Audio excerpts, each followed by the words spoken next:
Hey everyone, this is Vicky. ये 84 days transformation game का day 9। तो पहले वर्कआउट्स आप सब फॉलो कीजिए और जो जो मैंने स्टेप्स बताए, 3 स्टेप्स मैंने बताए ऑलरेडी, वो सब कुछ फॉलो करना है आपको, ताकि ये चैलेंज गेमफाई हो जाए। ठीक है, जैसे मैंने इस चैलेंज का नाम रखा है 84 डेज ट्रांसफॉर्मेशन गेम।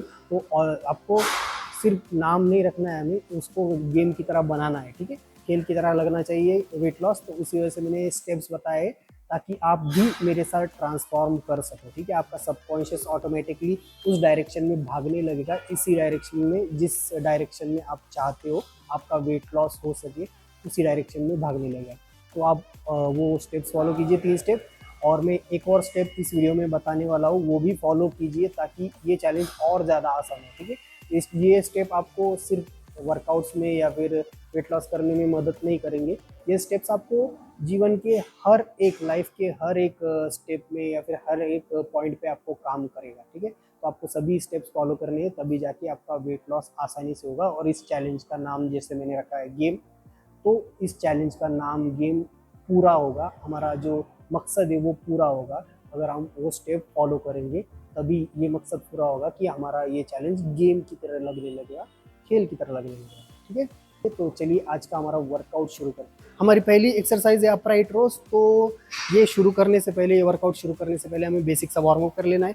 उसके बाद हमें इसका लाइट वेट से वार्म अप कर लेना है और फिर वर्कआउट शुरू कर लेना है। ठीक है, तो इसका पोजीशन कैसे होगा आपको ध्यान से देखना है। आपको सीधा यहाँ तक आना है और आपका जो एल्बो है वो शोल्डर के पोजीशन में होना चाहिए। कुछ लोग क्या करते हैं कि एल्बो ऊपर लेके जाते हैं इस तरीके से। ठीक, इस तरीके से एल्बो ऊपर होते हैं और हाथ नीचे होते हैं। आपको क्या करना है, यहाँ ऐसे जाना है। ठीक है, एल्बो और शोल्डर एक ही लाइन में होना चाहिए, हाथ भी आपका एक ही लाइन में होना चाहिए, इस तरीके से। ठीक है, आपका इस वर्कआउट में ट्रैप्स और शोल्डर भी थोड़ा ट्रेन होगा। ठीक है, 1 2 3 4 5 6 7 8 9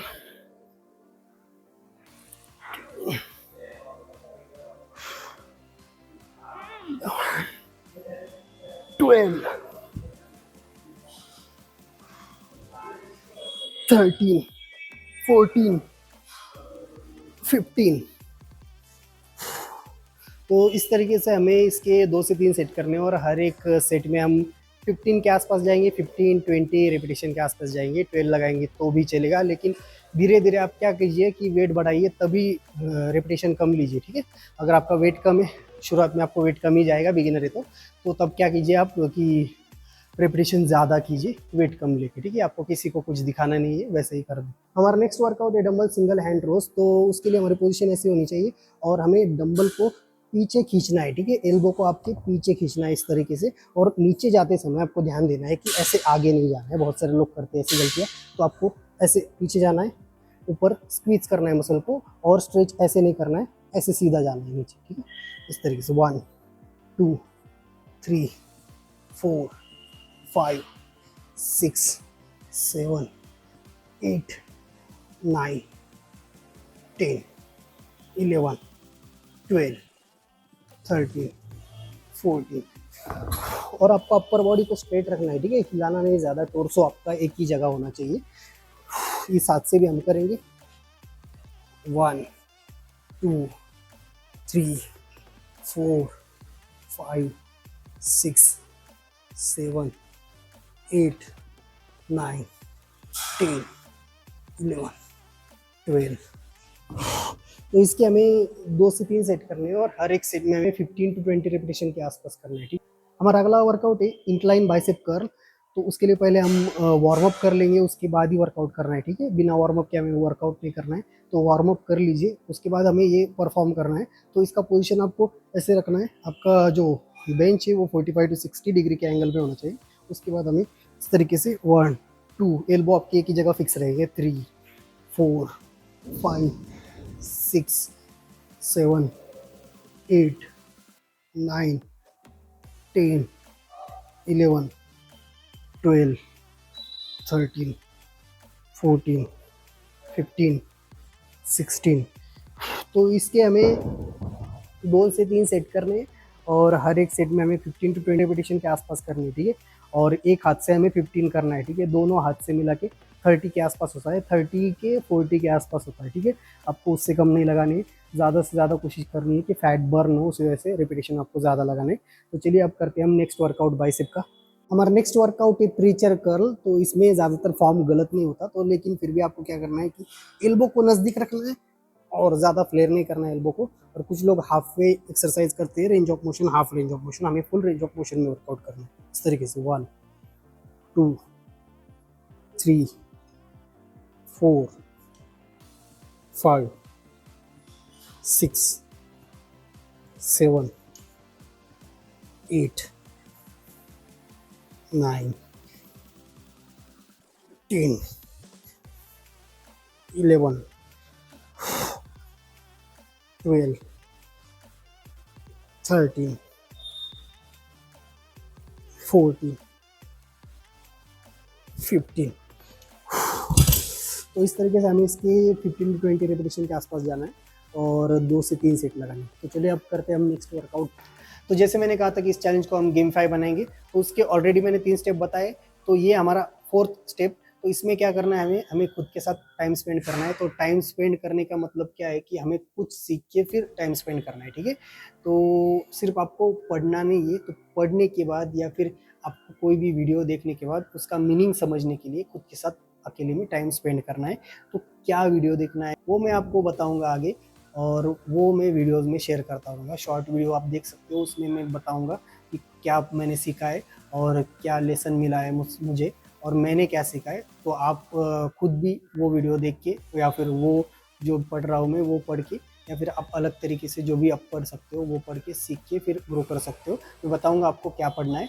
तो वो पढ़ने के बाद या फिर वो वीडियो देखने के बाद, आप सीखने के बाद आपको क्या मिलेगा उससे, कि आपका माइंड जो है वो स्टेबल रहेगा। जैसे आपका माइंड क्या होता है, हमारा माइंड क्या होता है कि एक चीज़ पे टिकता नहीं है। तो हमें एक चीज़ पे टिकना है, हमें वेट लॉस करना है, हमारा गोल जो है उस पर फिक्स रहना है। तो उसी वजह से ये आपको मदद करेगा। हमारा नेक्स्ट वर्कआउट है एब्स का। तो सबसे पहले हम करने वाले हैं डिक्लाइन क्रंचेस। तो इस तरीके से हमें अपर एब्स को टारगेट करना है इस एक्सरसाइज में, ठीक है।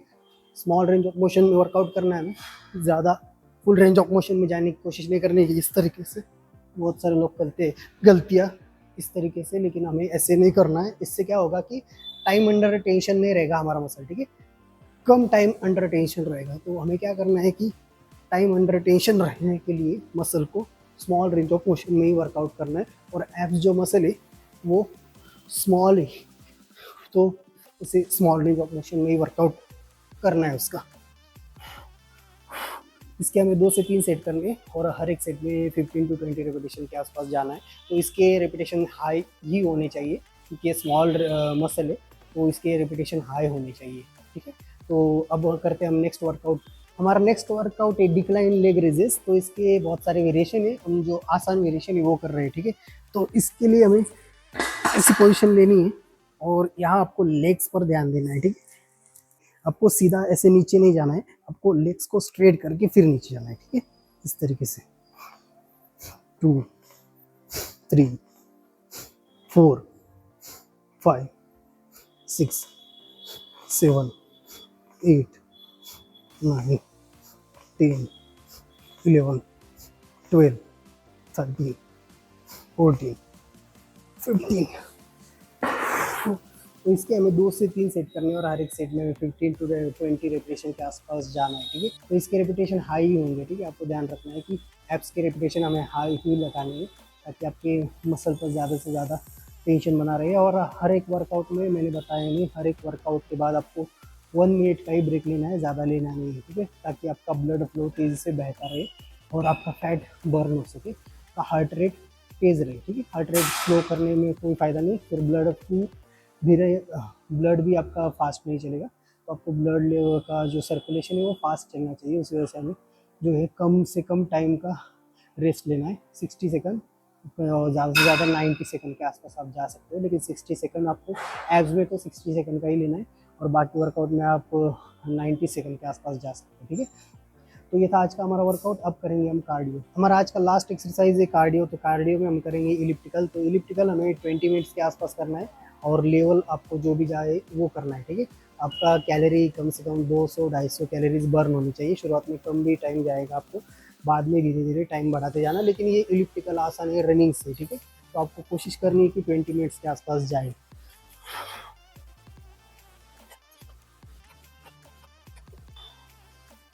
तो इस तरीके से हमें इसका 20 मिनट्स के आसपास वर्कआउट करना है। उसके बाद हमें ये वर्कआउट फिनिश करके हमारा जो भी पोस्ट वर्कआउट मील है या फिर पोस्ट वर्कआउट जो भी आप लेते हो वो ले लेना है, ठीक है।